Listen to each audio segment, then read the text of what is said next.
He's a computer scientist and internet entrepreneur. He's ranked 19th on Forbes Billionaires list with an estimated net worth of $33.4 billion. He leads a company with over 57,000 employees in over 40 countries. He's Google co-founder Larry Page, and here are his top 10 rules for success. A lot of times my issue is people are not setting goals that will be something that somebody who becomes rich or could do anything. You got to be excited about working on that for 10 years. So you got to have a big enough goal that you attract the best people and you retain them and you keep them focused. And then in my experience, you don't go wrong. Maybe you don't hit it next year, or maybe you fail entirely and you discover something more exciting to work on with the same set of people. One of the things that I'd been through as a student was some leadership training, and one of the things they taught us was to not be afraid of failure, and instead to have the goal to fail a lot quickly, and then eventually you'll succeed. And I sort of took this to heart, and they also had a slogan called "Healthy Disregard for the Impossible."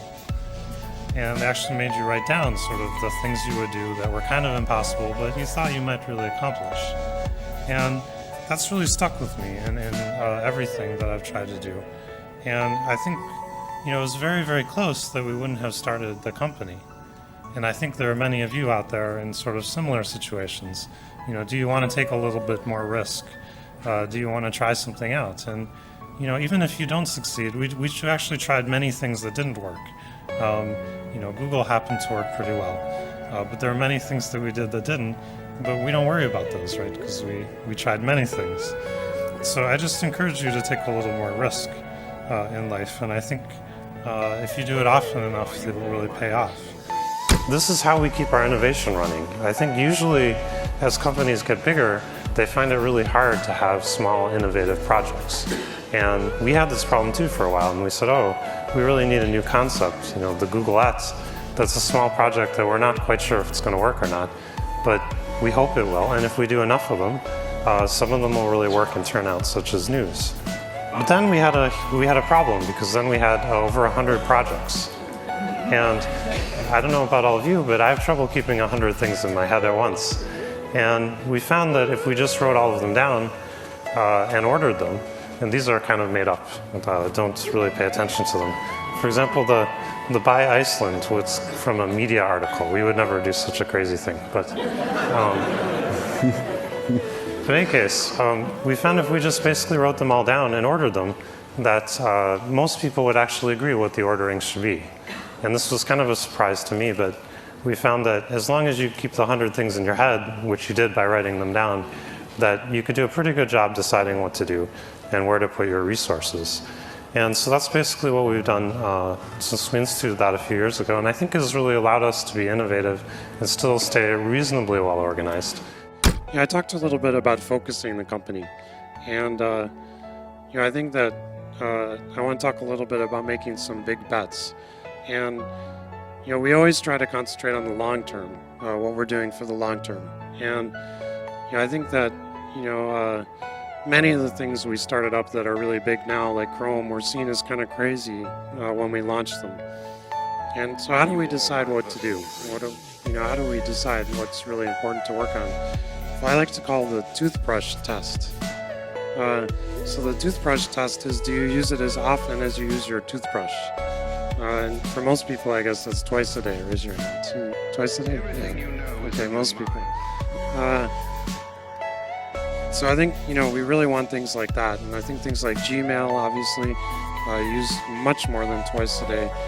And YouTube, I think that those things are amazing. And I think that,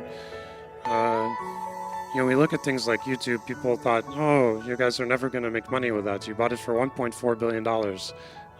You're totally crazy. And we were reasonably crazy, but it was a good bet. We've actually been doubling revenue every year on YouTube for 4 years. And actually, if you're doubling things, it starts to add up pretty quickly, even no matter where you start from. So I think that's a good example of how sort of our philosophy is that we see things that people use a lot, that are going to be really important to them, And we think that usually you can make money from those things over time. You know, a well-run technology business can be monetized over time. I think a lot of companies, not so much these days, but still get started because some space is hot. And honestly, I don't think that's a very good reason to start a company. And in fact, we see hundreds or thousands of people come to us who want to commercialize something or want us to collaborate with their business. And we actually look at these, and I look at quite a few of them. And my guess is like one a year we are interested in. So, the trick is to have the one that somebody's going to be interested because it's a good idea, and not to, be one of the thousands that come through all the time. And I think, if you're the one good deal or you have a good idea, you really understand the area you're in. The funding environment doesn't matter. It doesn't matter whether it's a hot area. I guarantee you'll be able to get people interested in helping you out. And I think for all of you, there are many areas where there's leverage available in the world, where one or two people, a good idea, a lot of hard work can really make a difference. There's many things like that, and it's good not to forget that, but it's good to look for those things. Google's mission is to organize the world's information and make it universally accessible and useful. And one of the things that surprised me, that's a very broad mission. It's a lot of work. We're not going to achieve it anytime soon, right? It's almost an impossible task. But it's an exciting task, and one that you can get other people excited about, and they can help you. And one of the things that also surprised me is it's sometimes easier to do something that's harder because other people get excited about it, and you can get much more resource. You can get tremendous resources to solve a hard problem, whereas you might only get minor resources to solve a small problem. Anything you can imagine probably is doable, right? You just have to imagine it and work on it. And things that we thought were almost impossible. So we were interested in machine translation. There's services on the web. We had licensed one which could translate between different languages. And obviously for search, if the information's not in your language, we can't find it for you. And most information's not in your language, right? This is sort of by definition. And so we thought, well, it'd be great if we could provide search results from any language for any query. And so we really focused on that problem, and we focused on it, and we developed Google Translate. And we found some machine learning researchers, and we said, do you think you can translate, between any languages and do it better than an average human translator? And they laughed at us. They said, no, we can't possibly do that, but they actually were willing to try. And 6 years later, we can translate between 64 languages. And it's amazing, actually. Many languages were better than an average human translating. We can do it instantly and for free. And between those 64 languages, we can translate between any two of the languages. So we have something like 4,000 languages we can translate between. And so I'm just trying to give you, I guess I'm tremendously optimistic that whatever things we try to challenge, whatever challenges we try to take on, we can solve with a little bit of concerted effort and some good technology. And I think that's a really exciting place to be in the world. So I think we want more people working on it. We want to have more ambitious goals. And I think with that, we could easily double kind of human progress and the rate at which we're developing. So I'm going to switch gears and talk really briefly about entrepreneurship. So I'll try to give you some of the things I think are really important that other people won't tell you or won't stress as much. And one of those is really just don't settle. It's very, very, very important if you're starting a company to have the right people involved. And I can't stress that enough. I've been, enormously happy with people we've had involved at Google with my co-founder and with Eric. And we took a long time to find these people, actually. I've been working with Sergey for a really long time, but Eric took us over a year to hire Eric. And just generally, having great people involved that you really like and that are compatible with you and all those things is tremendously important. And you're never going to question the equity you gave up or any of the other things. So I can't stress that enough. The other thing I think we really benefited from is being real experts. We worked on Google for many years at Stanford before we started the company. And that was a pretty nice position to be in. We understood sort of all aspects of search. We talked to all the search companies for many years. We really knew a lot about what was going on. And you can do that pretty cheaply, right? It's just your labor, right? You can invest a year or 2 or 3 years and really learn something very, very well before you start having hundreds of people, working on the problem.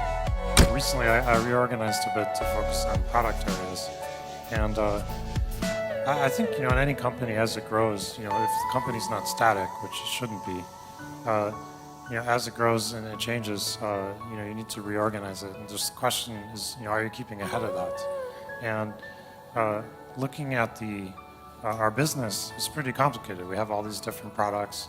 We have advertising, we have search, we have Chrome, we have Android, we have YouTube, and so on. And those things are actually relatively different. We have different things going on. So I think I kind of moved that up a level in the company and made sure that we were super focused in each of those areas on what our user experience was. And I think that's helped. Just generally, as you switch to company, as we got more offices, as we got time zone differences, we had to change how we did our meetings, change how we do our employee communications, and so on.